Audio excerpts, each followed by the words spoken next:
लड़की हूँ, लड़ सकती हूँ। ये मैसेज प्रियंका गांधी ने दे दिया, पूरे देश को दे दिया, और मैं ये मैसेज को आगे से आगे फ्लोट करना चाहता हूँ। एक बात आपको बताना चाहता हूँ कि जब एक बच्ची पढ़ लिख के आगे बढ़ती है तो वो खाली खुद के लिए नहीं पढ़ती है, वो अपने परिवार को भी आगे बढ़ाती है, और जिस परिवार में जाती है उस परिवार का भी नाम रोशन करती है। तो बच्चियों का पढ़ना, बच्चियों का आगे बढ़ना एक बहुत इस तरह की बात है कि पूरी कम्युनिटी को, पूरे समाज को और पूरे देश को फ़ायदा मिलता है उसका। तो ये जो आप लोगों ने एक प्रोग्राम ऑर्गेनाइज़ किया, किरदार चैरिटेबल ट्रस्ट ने प्रोग्राम ऑर्गेनाइज़ किया, मैं उसकी पूरी टीम को बधाई देना चाहता हूँ। पहले भी ऐसे प्रोग्राम हुए हैं। इससे एक बहुत अच्छा मैसेज पूरी जनता के अंदर जाता है।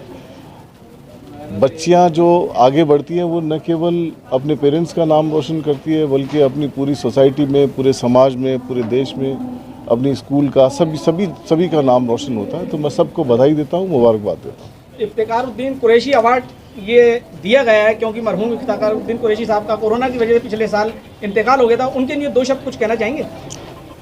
मैं ये कह सकता हूँ कि पहले ये प्रोग्राम पहले से चलता आ रहा है, और ये इफ्तिखारुद्दीन साहब ने ये शुरू किया प्रोग्राम। तो मुझे खुशी है इस बात की कि उनके बाद में भी ये प्रोग्राम चला आ रहा है।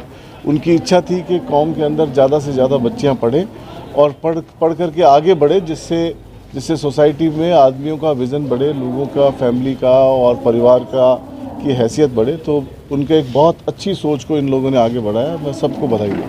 डॉक्टर आजम बेग साहब हमारे साथ हैं। डॉक्टर साहब, आप क्या मैसेज देना चाहते हैं? ये जो अवार्ड सेरेमनी अभी आयोजित किया गया किरदार चैरिटेबल ट्रस्ट की तरफ से, इफ्तिखारुद्दीन कुरैशी साहब का तालीम से, ख़ास तौर से तालिबात की तालीम से पिछले 30 सालों का रिश्ता था। 1998 में जब पहला प्रोग्राम चौपड़ पर हुआ था, उस वक्त शिवचरण माथुर जी हम शरीक थे, मैं भी उस प्रोग्राम का हिस्सा था। तब से लेकर के आज तक बराबर 22 सालों से इस प्रोग्राम में रहे हैं। इफ्तिखारुद्दीन साहब के लिए मैं सिर्फ एक बात अर्ज़ करना चाहूँगा, तकरीर से मुमकिन है न तहरीर से मुमकिन, जो काम के जयपुर का किरदार करे है।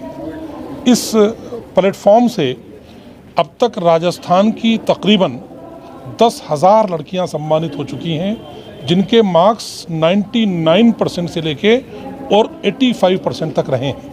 और मैं समझता हूं कि वो तमाम लड़कियां जयपुर में नहीं, पूरे राजस्थान में मुख्तलिफ ओहदों पर फाइज हैं।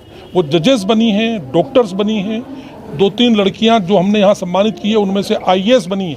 फरहा खान जो अशफाक साहब की लड़की है, वो IAS बनी है, नेवी में इस वक्त कैप्टन है। मैं समझता हूं कि राजस्थान की लड़कियों में जोश है, हौसला है और हिम्मत है। इनको उड़ान देने के लिए इस तरह का सपोर्ट करने की ज़रूरत है। और तालीम के नाम पर ख़ास तौर से जो मुहिम है सम्मानित करने की और लोग बच्चियों को आगे बढ़ाने की, बच्चियां जब तक आगे नहीं बढ़ सकेंगी, जब तक हमारे माँ बाप और भाई बहन उनका सपोर्ट नहीं करेंगे, बिना उनके सपोर्ट के बच्चियों को आगे बढ़ाना मुश्किल है। हमारा एक मैसेज है कि हम सब मिल करके बच्चियों की तालीम की तरफ ख़ास तौर से तवज्जो दें। राजस्थान सरकार का भी यही मैसेज है। इन्होंने बच्चियों की तालीम के लिए, राजस्थान सरकार ने पूरी मुहिम चलाई हुई है, फ्री तालीम की हुई है।